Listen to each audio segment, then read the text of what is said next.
Our hearts beat to the city streets. We began to feel the fire. We rise like tall buildings as the chemicals they take us higher. Hello everyone, good morning, welcome back to my channel. কেমন আছো তোমরা সবাই? আশা করছি সবাই খুব ভালো আছো, আমরাও বেশ ভালো আছি। আজকে আবার একটা নতুন ব্লগে তোমাদের সকলকে অনেক অনেক স্বাগত। আজকে সকালবেলা উঠে আগে বিছানাটা ঠিক করে নিচ্ছি, কারণ একটু বেলা থেকেই ব্লগটা স্টার্ট করছি। তো আমার সমস্ত বাসি কাজ করা কমপ্লিট হয়ে গেছে। রিন্টু ঘুম থেকে উঠে ও গেছে এখন রেডি হতে, আর এদিকে আমি বিছানাটা ঠিক করে নিলাম। কালকে রাত্রিবেলা এত প্রচণ্ড গরম লাগছিল, একদমই ঘুমোতে পারিনি। আর যেদিনকে আমাদের ঘুম কম হয় সেদিনকে বিছানা তত বেশি ঘেটে যায়। বারবার সাইড চেঞ্জ করি আর বিছানাটা গুটিয়ে একদম একসার হয়ে যায়। আর বিছানার চাদর টান টান না থাকলে না আমার একদম দেখতে ভাল লাগে না, তাই এই সাইডে ঢুকে একদম টান টান করে বিছানার চাদরটা পেতে নিলাম। জাস্ট কিছুদিন আগেই আমি এই স্ট্যান্ড ফ্যানটা পরিষ্কার করেছিলাম, একটা ব্লগে তোমাদের সাথে সেটা আমি শেয়ারও করেছিলাম। তারপর দেখো আবার কীরকম বাজেভাবে ধুলো পড়ে গেছে। আসলে এতটা লাইট কালার তো কেনার সময় বুঝিনি, দেখতে ভাল লাগছিলো বলে কিনেছিলাম। আর এখন এই রঙটা পছন্দ করে কেনাটাই ভুল হয়েছে, কারণ লাইট কালার হওয়ার জন্য খুব তাড়াতাড়ি নোংরা হয়ে যায়। এদিকে আমি এখন সবজি কাটতে বসে গেছি, আর এদিকে ও দেখো রেডি হয়ে গেছে, এখনই বেরোবে।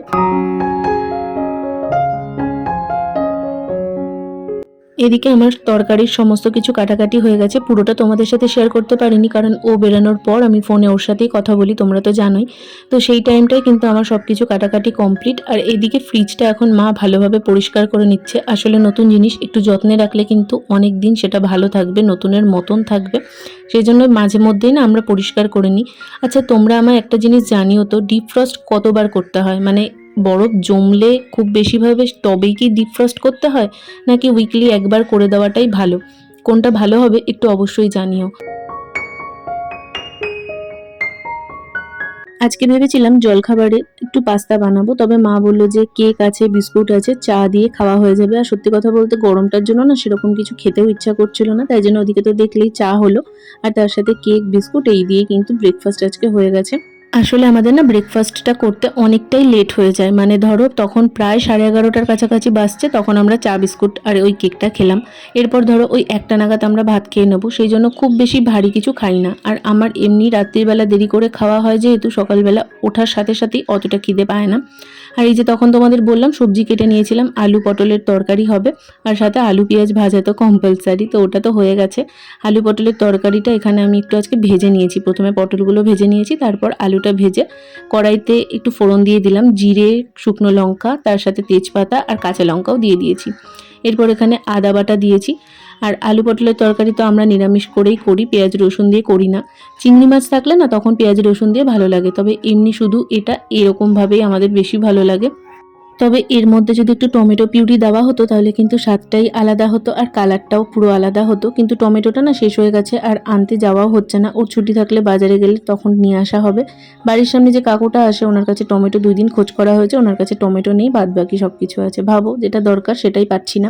তো ওই জন্য একটু টমেটো সস দিয়েছিলাম, আর একটু সামান্য পরিমাণে নামানোর আগে দিয়ে ঘি গরম মশলা দিয়ে নামাবো। তো ওখানে প্রথমে ভালোভাবে মশলাটা কষিয়ে তারপর এই আলু পটল ভাজাটা দিয়ে ভালোভাবে আর একবার কষিয়েছি। তারপর তো দেখলে একটু সামান্য পরিমাণে জল দিয়েছি, খুব বেশি একটা ঝোল করব না, গা মাখা করেই করব।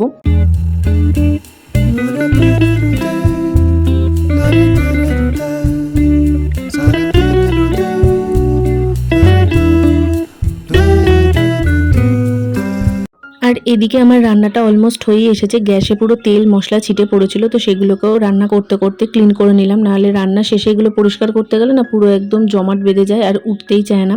আর আমাদের এখানে জানো তো গ্যাসের পাইপলাইন করা হচ্ছে, তোমাদের কাদের কাদের এদিকে হয়েছে অবশ্যই আমাকে জানিও, কারা কারা বিষয়টা জানো সেটাও আমাকে জানিও। আসলে এখন যেমন সিলিন্ডারে করে গ্যাস পাওয়া যায়, এরপর নাকি এটা আর হবে না, মিটার বসিয়ে দেওয়া হবে বাড়িতে, আর পাইপে করে গ্যাস আসবে, সেই গ্যাসের লাইনটাই হচ্ছে। তো মা এখানে দেখাচ্ছিল যে কোন দিক দিয়ে পাইপ যাবে, কারণ আমরাও একবারে করে নেব।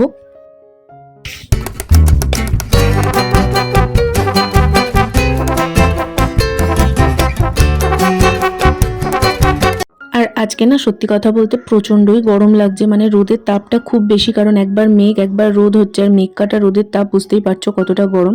দেখলাম আইসক্রিম যাচ্ছে, তাই জন্য এখানে দুজনে বেরিয়ে এসেছি আইসক্রিম খাবো বলে। মা এই বাটারস্কচ আইসক্রিমটা বাটি ধরেই খাবে, তবে আমি বললাম একটা কর্নের মধ্যে দিয়ে দিতে। আমার এরকম কর্নের মধ্যে আইসক্রিম খেতে না খুব ভালো লাগে। আজকে সকাল থেকে এত খিচিবিচি লেগেছে আমাদের এখানে, তো দেখলে গ্যাসের পাইপ যাচ্ছে, এবার আমরাও নেবো ভেবেছি।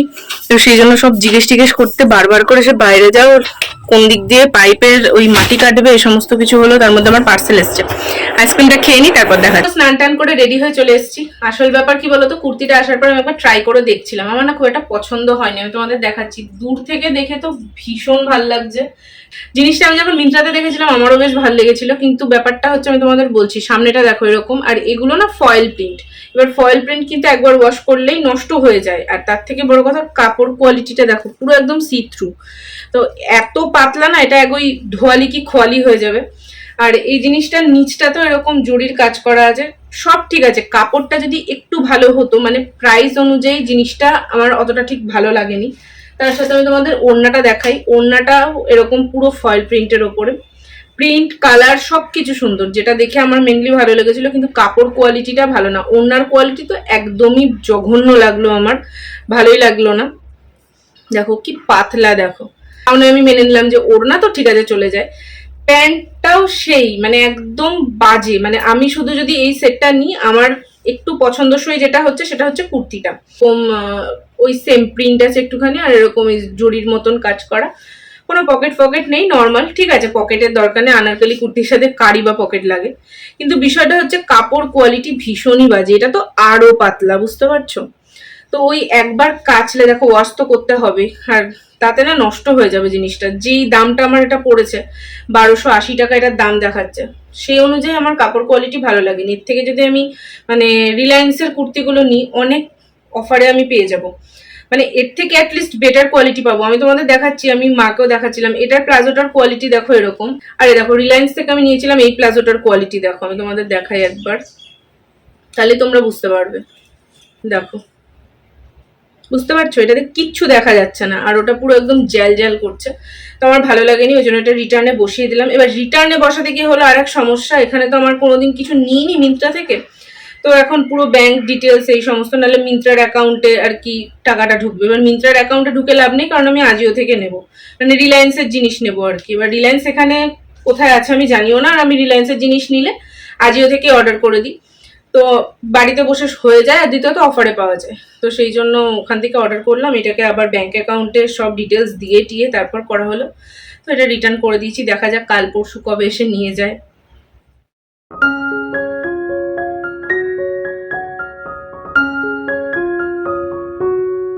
সত্যি কথা বলতে কুর্তিটা ফেরত দিতে হবে ভেবে একদমই ভালো লাগছিল না, কারণ এটা একটা পারপাসে নেওয়া হয়েছে, সামনেই একটা অনুষ্ঠান আছে সেইখানে পরবো বলেই নিয়েছিলাম, কিন্তু সেটা তো আর হবে না। আর এই শর্ট টাইমের মধ্যে আমি এটা রিটার্ন করার পর যদি অর্ডারও করি কিছু, সেটা আসবে না, কারণ আর কয়েকটা দিনই বাদ আছে। তো কি পরবো এখন সেটা নিয়ে ভেবে বিরক্ত লাগছে। আমার আসলে কি বলতো, শাড়ি রয়েছে ভালো ভালো, কিন্তু কুর্তি বিয়ে বা কোনো অকেশনে পরার মতন না সেরকম নেই।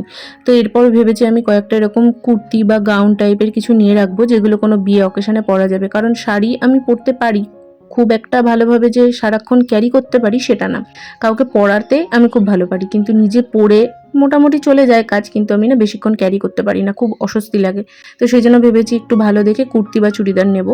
তারপরে এখানে এখন বসে পড়েছিলাম লাঞ্চ করতে। কি মেনু ছিল তোমাদের তো দেখিয়ে দিলাম, পাট শাক ছিল, তার সাথে আলু পটলের তরকারি, আর আলু পেঁয়াজ ভাজাটা এবেলাতে আর নিইনি, আর একটু ডিমের পোচ করে নিয়েছিলাম। তো সেটা দিয়ে লাঞ্চ কমপ্লিট করে থালা বাসন মেজে এখন এগুলোকে সব ঠিকঠাকভাবে গুছিয়ে রাখলাম। তবে ফ্রিজটা হওয়ার পর থেকে কিন্তু একটা কাজ কমে গেছে, এই খাওয়া দাওয়ার পর তরকারি আর জাল দিতে হয় না, একদম ফ্রিজে ভরে দিই, রাত্রিবেলা খাওয়ার আগ দিয়ে আবার একটু গরম করে নিই।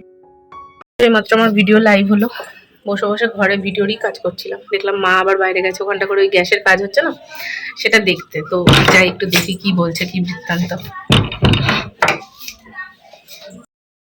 এই গ্যাসের লাইন নিতে এখন পড়ছে প্রথমে 350 থেকে 400 টাকার মতন, আর তাছাড়া কোনো এক্সট্রা চার্জেস লাগছে না, ওরাই সব কিছু করে দিয়ে যাবে। তবে এরপর যখন লাইন চালু হবে তখন 1 বছর না 2 বছরের মধ্যে 5000 টাকা সিকিউরিটি মানি দিতে হবে, যা শুনলাম আমি। অতটা ডিটেলসে আমি জানি না, তবে যতটুকু শুনলাম ততটুকু তোমাদের সাথে শেয়ার করলাম। Our hearts beat to the city streets. we began to feel the fire. We rise like tall buildings. আগের দিন তোমাদের সঙ্গে যখন বিশাল থেকে কি কি কিনেছি সেটা শেয়ার করেছিলাম, এই দুটো দেখাতেই ভুলে গেছিলাম। দুটো ফ্রুট জুস কিনেছিলাম, তবে যেন আমরা এটা খেয়াল করিনি, আমরা ভেবেছিলাম এগুলো স্কোয়াশ। বাড়িতে আনার পর দেখছি এগুলো ফ্রুট জুস। যাই হোক, এখন একটা তো পুরোপুরি দেখতেই পেলে খাওয়া হয়ে গেছে। ওটা ম্যাঙ্গো ফ্লেভারের ছিল আর একটা ছিল মিক্সড ফ্রুট। তো সেটাই কিছুটা নিয়ে এখন বাইরে বসলাম। এই টাইমটা না রোদটা অনেকটাই কমে গেছে, প্রায় 3:30-এর কাছাকাছি বাজে। তো লাঞ্চ করার পর বসে বসে এই ফ্রুট জুস খেতে কিন্তু বেশ ভালো লাগছিল।